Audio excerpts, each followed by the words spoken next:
security doesn't get a lot of respect in some organizations. I've seen it. There's nothing like a good old puzzle, especially in threat intelligence. I also just think having a natural curiosity is good.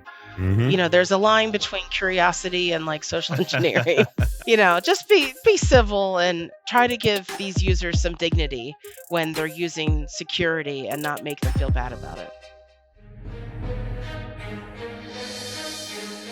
Who says tech can't be human?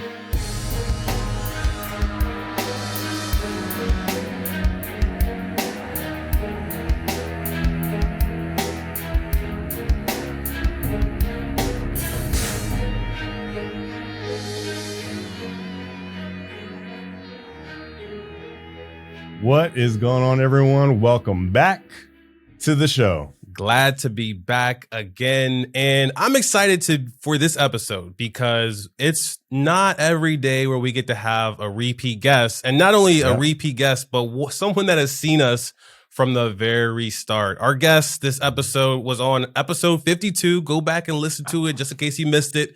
But our guest is Tracy Maleeff. She is the founder and principal at Sherpa Intelligence, LLC, and also a friend of the Hacker Valley studio. Tracy, welcome back to the show. Reunited, and it feels so good. It does. Thank you, gentlemen, for having me back. This is great. Absolutely. It's been way too long, and you have been busy. You are on the boards of so many community organizations. Tell us how that came about. Like, did you see, I see a cause, I gotta contribute. I see another cause. How did all that unfold, and which organizations are you a part of? Sticking my nose into places that I think I can be helpful. I've been involved with the Women's Society of Cyberjitsu for a couple of years now. I mean, they're literally the reason why I'm in the industry today, because of their low cost classes and just their excellent teaching. So I've always been involved with that. And Mary Galloway I think she's been on your show, right? Yeah, she is. She's my girl, so she's phenomenal. But more recently, I joined the board of Black Girls Hack because just Tanisha Martin is a superstar, and I just want to be anywhere she is. And they graciously invited me to speak at their event. So back in, was it August, in Las Vegas, I spoke in their village.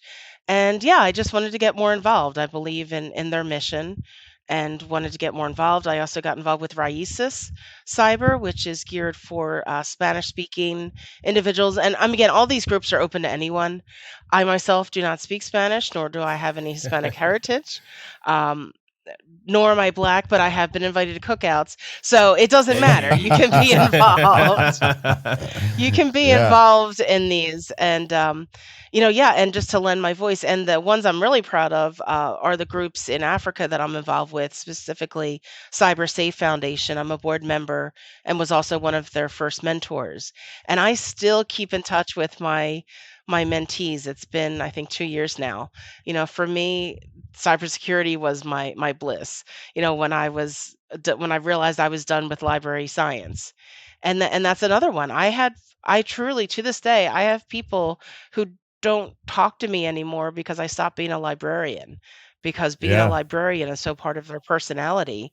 And when I left it's more than just like when you change jobs and you kind of like, I lost touch with my old coworkers. This is just like, you're not a librarian anymore. You're not one of us, which is funny because everybody in cybersecurity calls me a librarian all the time. So.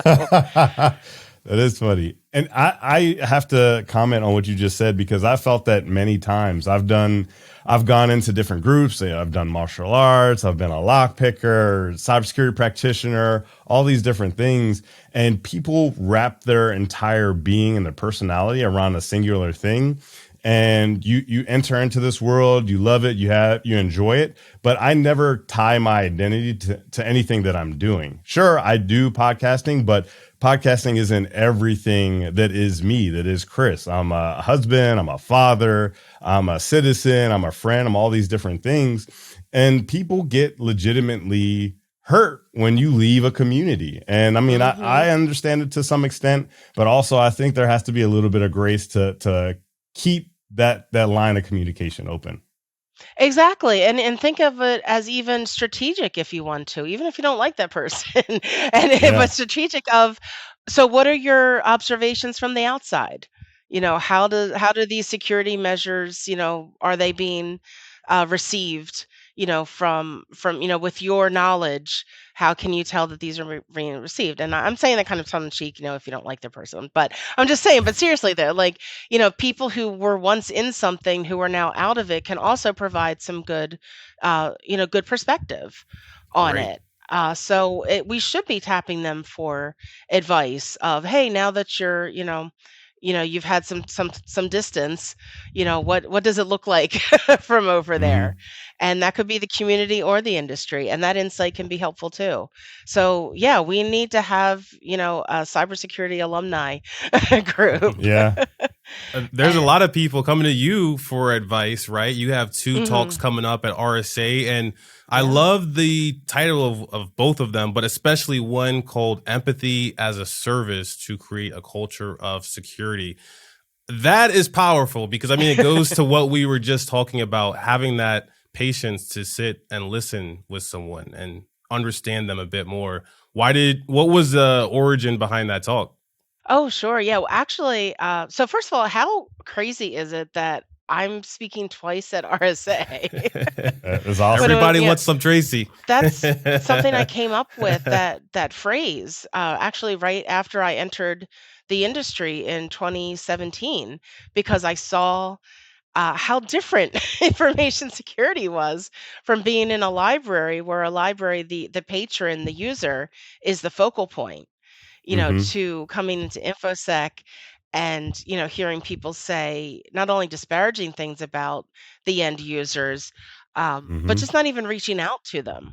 So what I based it on is there's the 5 laws of library science. There's the 7 steps of the reference interview, and empathy as a service is based upon the 7 steps of the library science reference interview, which includes steps like approachability. So I'll always Hmm. ask people when I give variations of this talk, how approachable is your security team? Are people scared to contact security?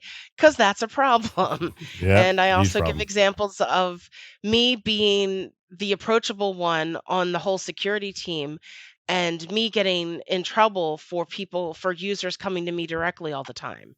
When I try Right. to explain, they're too hesitant to come to the team because they're scared of everyone, but I'm approachable. So that was always interesting to navigate, of you can't have people coming to you directly. Well, and I'm still going to help them, because what am I supposed to do? Turn them away? Like, yes, you're supposed to redirect them to the no, no, they came to me. I'm going to help them. Things like that. So I want to share more stories like that, of how we can really, we need to create allies with the end users. A lot of Hmm. times they're the first ones to see these things in the wild. And it just really hurts my heart and my soul, really. Of just having people speak so and think so derogatorily, yeah, in a derogatory manner about Hmm. end users, specifically when things really aren't their fault. I have my theories why that is. I think for the longest time, IT was always in an adversarial position with end users, to the point kind of ra- raised to the comedic level. Like Saturday Night Live had sketches Yeah. Yeah. I about that a remember. long time ago. Yeah. Yeah, Jimmy Fallon was Nick, Yeah. your Jimmy company's Fallon. IT computer guy, Exactly. and he would just yell at everyone all the time. And I think that's kind of, my observations. Again, not having been in this industry a very long time, those are my outsider observations of, I think you just have a group of people who've been pushed off to the side for a long time. And, security, doesn't get a lot of respect in some organizations. I've seen it. And so in turn, we kind of act out on the users, then we perpetuate this cycle. Yeah. So it's just something that I want to I want to be a disruptor in that sense of, and I'm not talking about everybody hugging each other. Yeah. Just be civil and try to give these users some dignity when they're using security, and not make them feel bad about it. 100%. And I agree with you completely. And it's not going to win us any likes on LinkedIn, right? But the way I feel is I think the people that are sort of pre conditioned to like things like cybersecurity, to enjoy technology. We're often the misfits. We're the misfits in Mhm. school. We're the misfits in our families a lot of the time. And so when you start to build confidence and you build wisdom and power, now all of a sudden you can say, all right, now I hold the keys, and now I can say that you're an idiot. I'm not the idiot. You're the person that's out, not me. As people grow and mature, they realize that that's not the way to do things. That's not the way to talk to people. But I think it's more of a maturity and not able to understand nor empathize with others that is the huge issue. How do we change that mentality from someone saying like, okay, now I can call other people stupid and say, hey, instead of using my power for something that's evil, I'm going to use it to educate folks. I'm going to use it to include folks and make people feel welcomed and valued. Well, other than flying me all over to give talks about this, which I think will definitely help the problem, this Yeah. might not be very effective, but one technique I actually talk about in sometimes when I give this talk is I like to channel my inner Southern woman, which doesn't exist because I'm born and raised in the North, but I like to pretend there's an inner Southern woman in there and just, take a deep sigh and just say, bless their heart for trying. Mm. And I am well aware that bless your heart Yeah. is not a compliment. Oh, yeah. However, it is a not nice thing said in a nice way. Yeah. And I think that is a stepping stone to not being so negative of just, they did their best, and now we're going to fix it. I mean, that's not perfect, but I feel like it's a lot better than what I used to hear in the socks of, expletive users, Mm-hmm. stupid users this, stupid users that. I was like, you know what? I would just, well, bless their heart for reporting this email that's legitimate that they thought was spam. Just bless their Yeah. heart for giving a hoot. And it would Exactly. drive the sockeyes nuts, but I didn't care. I'm just like, I'm not gonna be, bitter like you. Mm-hmm. I'm gonna help these people. Again, it took just a few minutes out of my day Yeah. and the problem solved. So I tell these stories to get people to understand the practicality of it. Of it only takes a few minutes. It will stop a reoccurring problem.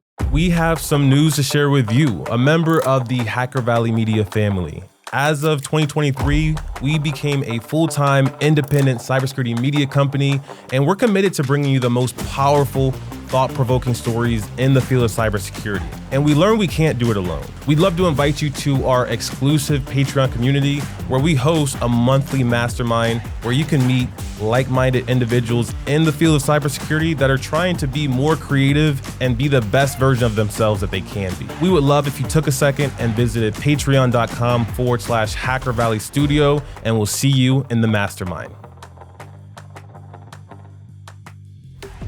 I love that you're such an advocate for other people, and it makes me want to be an advocate for you. So I would love to, turn the tables a little bit and say, what are you focused on these days? Where are your skills shining? It's been a while since we Mm-hmm. spoke. I know that, there's a lot of good things to come that are ahead of you. Well, thank you. Yeah, I would love to plug for a minute here. Most recently, I am looking for my next challenge, which I'm very excited about. I am available for full-time or contract work because I do have my Sherpa Intelligence LLC Mm-hmm. Mm-hmm. business. This was the same business that I created right after I left libraries because I knew that I needed some stepping stone. I knew that I couldn't just lateral transfer into InfoSec. Right. So this was the business I started years ago, doing freelance research and OSINT. So yeah, I would love a threat intelligence role. I've always thought that I would be in threat intelligence, to be honest. I have years of those research skills I didn't know were called OSINT from when I was a librarian. Yeah, I honestly had no idea it was called that fancy name. But it is, and I've been doing it for years. Like, oh, that thing that I've been doing for 15, 20 years? Okay, yeah, I'm good at that. Yeah.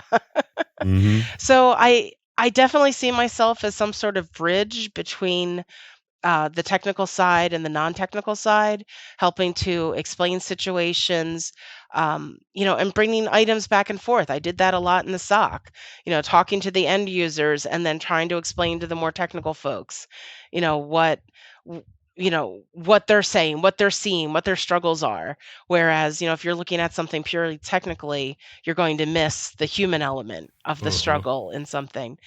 So I definitely would like to be in some sort of role where I could have opportunities for outreach, whether that's just within different parts of a company or to the public.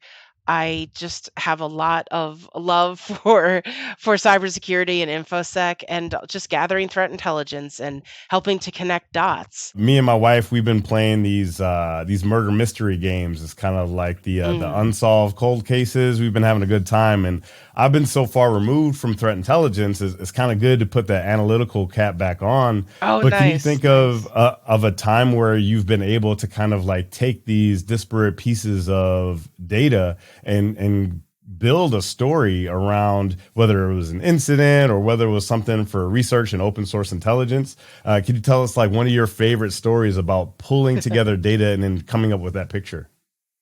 Yeah, I guess the one that sticks out is the time that a publisher had a huge data breach.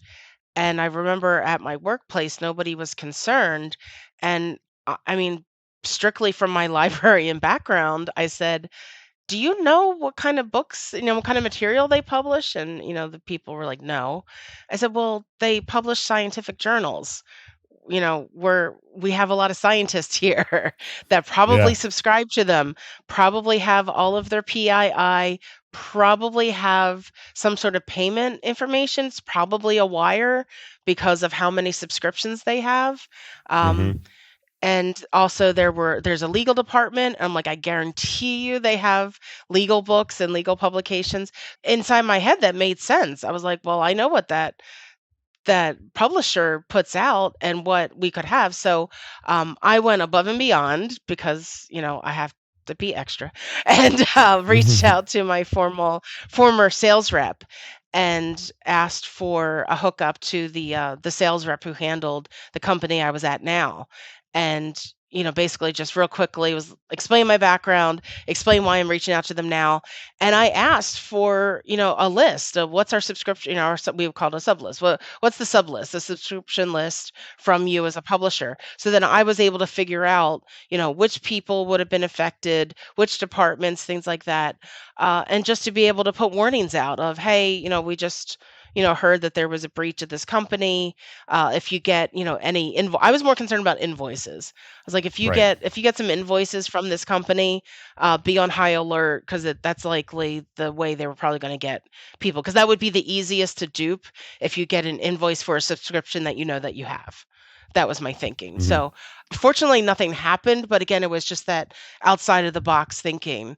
And whenever you hear that there's a breach, your mind should be thinking of like, is there any component to that business that would intersect with where I am now? Hmm. And Hmm. you don't know. So, there might be. There's nothing like a good old puzzle, especially in threat intelligence for sure.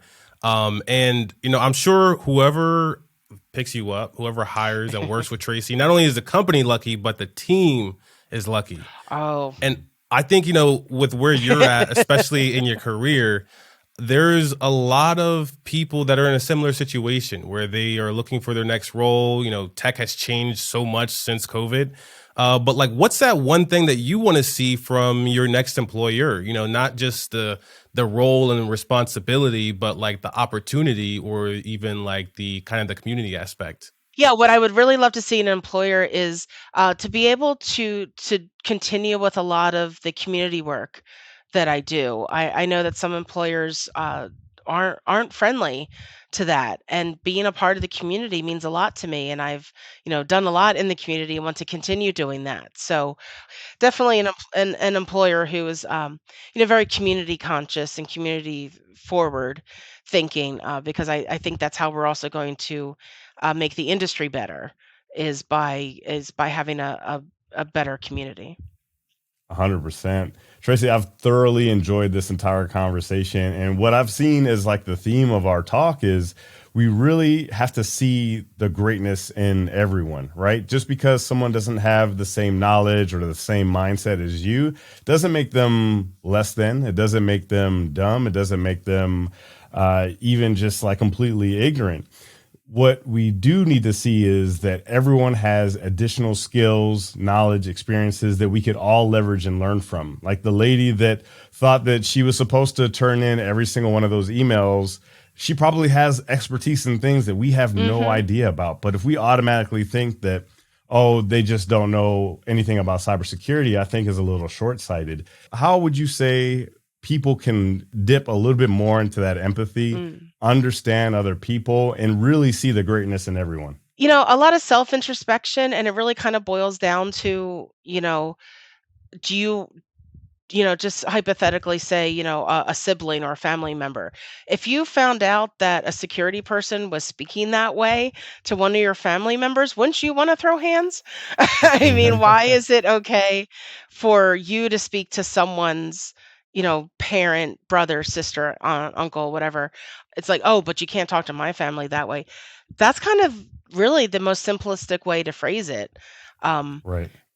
so true story, when I was first dating my husband, I was a travel agent. Before I was a librarian, I was a travel agent. And I remember kind of hearing him on the phone, the way he was talking to the travel agent, and I didn't really like it. Kind of using my new girlfriend status to like be with, crossed arms when he got off the phone and look on my face and he goes, "What?" And I said, would you like it? I'm like, I said, you didn't forget what I do for a living, right? And he's like, no. And I knew he was probably like, where's this going? And I basically just said, I was like, would you want someone to talk to your girlfriend like that? And I was like, oh, I also just think having a natural curiosity is good. There's a line between curiosity and like social engineering, but Yeah. there's, a natural curiosity to learn about someone. So seek out people's stories and you'll really start to understand that, just as all the faces in our community are different, so are our users. And your perspective of security may not be the best fit for that user's needs. That's why we need to be more diverse in security. To me, it seems so simple. I don't know why it's so hard to make happen. And that's why I am out here, you know, busting heads if I have to get the word out about, keeping things diverse and, and bringing everyone in because we need everyone in our community to help everyone outside of our community. That's how I see it. It's a mirror. It We're is. them. It truly is. And you know what? We love the things that you're doing to reflect positivity, empathy, and compassion to make everybody and our community better. We really appreciate you jumping back on the podcast, Tracy. We're going to put all of your information. Highly recommend everyone to follow Tracy on Twitter and all the other platforms. And with that, we'll see everyone next time.